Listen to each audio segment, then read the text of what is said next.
Hello everyone and welcome back to my channel. I am Bert the Stormtrooper and this is the home of That's Just Prime, the comprehensive Optimus Prime review series. I also review other Transformers, lots of G1 stuff, as well as Teenage Mutant Ninja Turtles, Ghostbusters, GoBots, and pretty much any other toy that may jump out at me. I also do the occasional arcade and pinball machine videos, unboxings, blogs, challenges, and miscellaneous videos where my daughter usually makes fun of me. Those are a lot of fun. If you're new to the channel, thanks for checking me out. Please be sure to click that subscribe button and hit that bell icon so you're notified when I upload a new video. I usually upload 2 videos a week, sometimes more. And don't forget to give me a thumbs up and share if you like what you see. Hey guys, Bert the Stormtrooper here, coming at you one more time from the mobile command studio. And I guess we can make this an edition of Nerd Rage, although it's probably not going to have a whole lot to do with toys. I'm just kind of doing a test here. So I picked up this new camera and I'm testing it out. I got this, and I got the package right here. This is called a Geek Cam. It's kind of a little competitor. It's a little 4K cam, Geek Cam right there. And I guess this is a competitor to the GoPro camera. And this came very highly recommended to me by my boss. He's a cyclist and he does a lot of videos cycling, and he's got several of these cameras mounted on his helmet, on his body, on his bike. He goes out and does competitions and tours and that kind of stuff, and he uses these cameras a lot, so it came very highly recommended. So I picked one up to try one out, mostly because it's got, as you probably saw, it's got the waterproof case right there, which I'm obviously not using at the moment, and it came with a ton of attachments and mounting points and that kind of stuff. So recently I picked up kayaking. Recently, you know, I grew up on an island. I'm really attracted to the beach and to rivers and just bodies of water in general. I've always been attracted to that, and I've just gotten away from it in my adulthood. Busy life, kids, all that stuff. So I've recently gotten into kayaking, which is a really neat way of getting back in the water, and also doing a little bit of exercise, trying to shave off a couple of pounds, that kind of stuff. So I've been kayaking some of the springs here in the area that I live at, and there's some really cool wildlife, and you know, just some really cool stuff that I want to document. The other day I saw like a family of 3 manatees swim right under me, and there was a little baby calf manatee, and it was just really cool to see. So I got the idea that maybe I could pick up one of these little cameras and mount it right on the front of my kayak to kind of see, you know, what it looks like, how it records, and then because it's got the waterproof case, I could grab it, you know, at a moment's notice and just put it underwater and just record wildlife swimming under me, that kind of thing. I thought it would be neat, something to try out. It's a pretty inexpensive camera. So I was trying it out today at work, because I got a ship to work, so I was trying it out, going through the settings, kind of learning how to use it.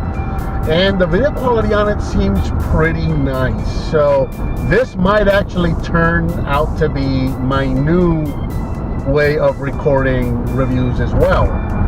Typically I use my phone for that. I have been using my phone for years and years. Well, it's the only thing I've ever used. I've only ever used my phone for recording my reviews. So this camera might work out in such a way that I actually start using it instead. So we'll see. So this is kind of a test. To see what this little, you know, aspect ratio looks like in the quality here, doing this little Nerd Rage POV kind of video kind of thing. So what I'm gonna do now is I'm actually gonna turn the camera around and I'm gonna set it to time-lapse mode and just kind of record my drive home. Obviously I'm not gonna record it all the way until I get home, because I don't want you guys following me home, some of you weirdos. But yeah, I just kind of want to, you know, test out another one of the features. So yeah, I'm gonna turn the camera around, set it up to time lapse, and see how that looks.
Okay, so I'm going to cut it off there. I still got about 20 minutes or so to go before I get to daycare. But I've never done a time lapse before, so this will be fun to play with, and hopefully it looks good. Like I said, I've never done it before, so I won't know until I get home and I edit this whole thing and see how it turns out. But like I said, from what I filmed at work, just a couple of minutes, the resolution looked pretty good, the frame looked pretty good. And of course, I'm shooting it at myself with no point of reference. I can't see the screen on this thing. So I have no idea if I'm even frame right where I'm at right now. But as far as shooting reviews, this might be my new camera because it's small, it's easy to move around. It's got a ton of mounts and attachments and stuff like that, a little tripod, whole 9 yards. So this might be my new camera. But I'm definitely looking forward to taking it out on the river this weekend, and hopefully I'll get to see some wildlife, because you don't see it, I don't see it every time. This past Saturday I went out and I didn't see any. I mean, I saw some cool birds, but and some fish, but and I saw one turtle, but I didn't see any manatees this weekend, which was it's really cool when they swim right under you. So the cool thing about manatees, I never thought I'd say that in my life ever. Cool thing about manatees. Usually I've seen them before. I've seen them in zoos. And they usually just sit in a tank and they're lethargic and they just float there and they don't move around and they don't do anything and they're kind of boring to look at. They're cool looking, but they're kind of boring to look at because they don't just sit there and don't do anything. But then you see them out in the wild and you don't realize how fast they can actually swim and how agile they are. And seeing them in the wild has been really, really cool. It was so cool, in fact, that it inspired me to buy a camera that I can put underwater, because I want to film them next time I see them. So anyway, I'm going to cut it off there. Hopefully this video turns out good. And as always, guys, leave me a comment down below. Give me some thumbs up. Subscribe. Hit the bell icon so you're notified when I make a new video. Hit that donate button if you feel like it. I sure do appreciate it. Subscribe and share with your friends if you like what you see. And I'll talk to you next time.